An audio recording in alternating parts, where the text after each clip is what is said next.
Okay. Three, two, one. Cheers, everyone.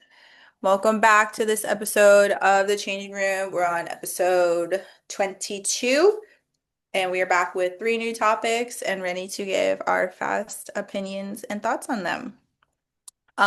First up, Raina, you're up first.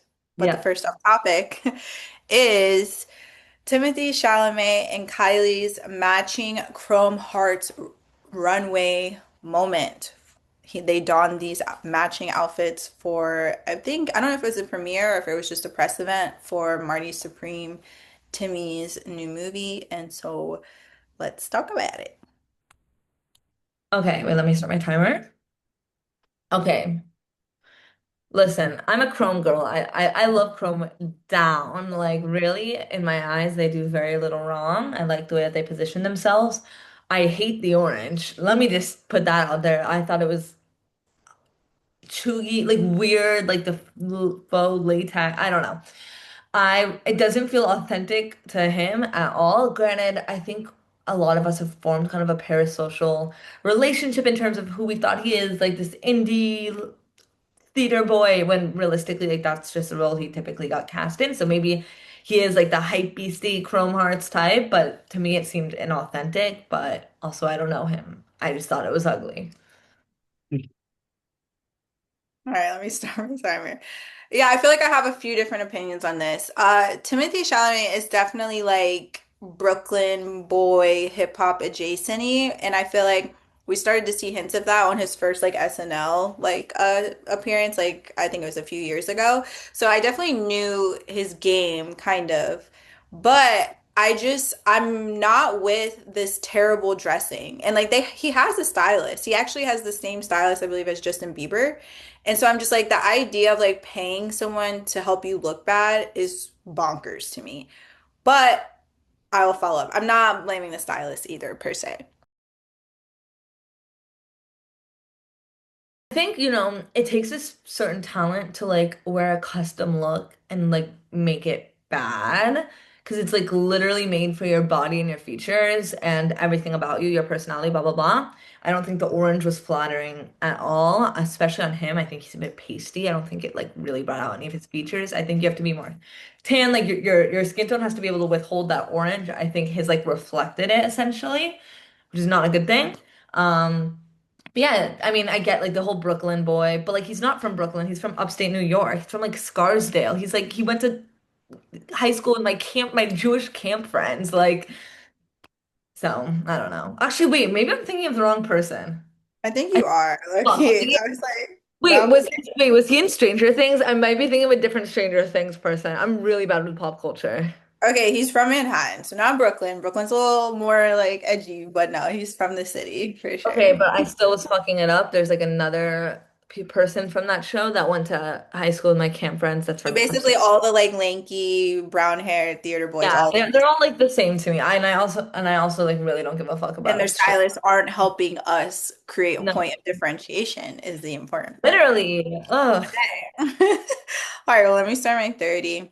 Yeah, I mean, it was a custom look. I tend to find that custom crumb looks always kind of look a little bit tacky. I don't know, like full leather fits always kind of like tiptoe the line a little bit to me. I don't care if it's Chrome Hearts or not. It's orange, I think, because it's like a ping pong movie, and so like they have like orange ping pongs and like the full press tour. I don't know, whatever it is, the category is tacky, and they always like whether it's the pink outfit he was wearing or his like baggy streetwear, like it always just it doesn't look good. And I understand as a stylist, like you can like have a vision for your client, but you very much so have to kind of like, you know, follow their lead too. Like they have to feel comfortable. And if that's, the kind of aura or like the packaging that they've decided for him, you have to follow that. But I think they need to switch it up, especially if we're supposed to be taking him seriously as like a leading Hollywood man, which is what they're trying to kind of force onto us, like especially with like his Oscar noms and everything like that. It's like we got to get it together. Like, come on. I don't want to see that shit like on a fucking Oscar carpet. As a matter of fact, I think he wore like wasn't it like a leather chrome outfit or some shit. I don't know, but like stop wearing chrome and quit the baggy shit. I went over it, but that's okay because that's my TED talk for Timmy Chalamet. And Kylie as well. I didn't like the outfit, but anyway. Next topic. Okay. Vogue just released their list of best dressed people of 2025. Disclaimer alert, Timothee Chalamet was on that list. Oh, was he really? And so we could give No one our like little quick list of shout outs that we want to give for people whose outfits we liked in 2025. And you're not allowed to say Brenda hashtag. I don't want to hear that I was shit. not going to. I was like, make it like celebs that people could go like Google their fits and find. Not saying you can't Google Brenda, but like we know. No, I'm not.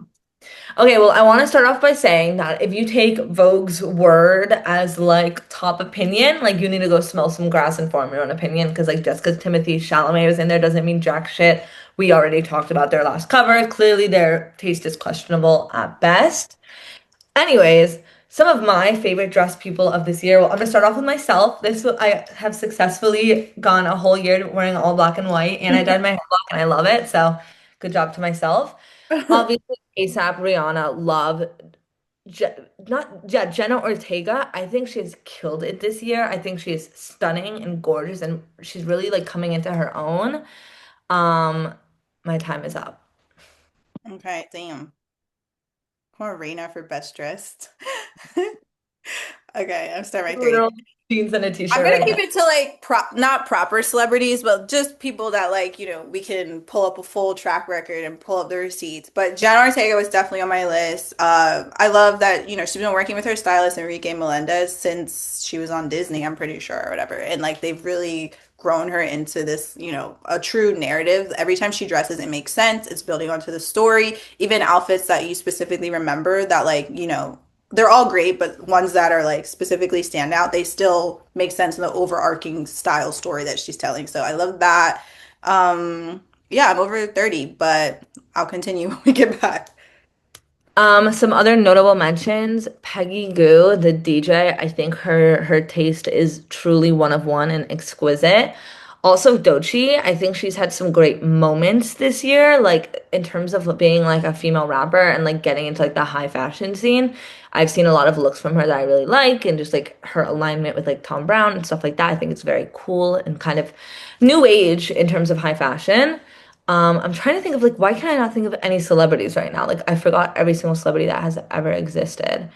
I also am really just awful when it comes to pop culture, so I just really don't know.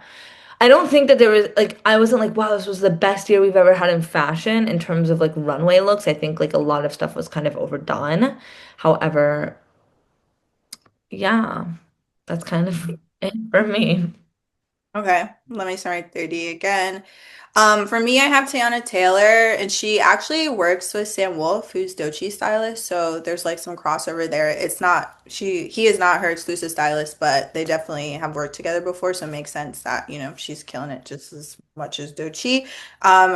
Jennifer Lawrence, low key, I don't know her stylist. I need to look it up, but every time I've seen her on like a press tour outfit, like it's always like a little suit wear leaning, a little sexy, but a little avant-garde. So shout out Jennifer Lawrence. Like that's a favorite of mine as far as like press tour looks. And then low-key, I saw this on the list and I was like, wait, that's kind of tea. Pam Anderson, she did this Tea. whole kind of like revival, but then no makeup situation. Like I saw her at like what was it, Paris Fashion Week or was it one of the fashion weeks? She was like fucking killing it. So shout out Pam Anderson as well for my best dress list for 2025. I'm sure there's more, but I'm over it, and that's all y'all get for now. Period. That was a great one. Pamela Anderson Right? has Killing yeah.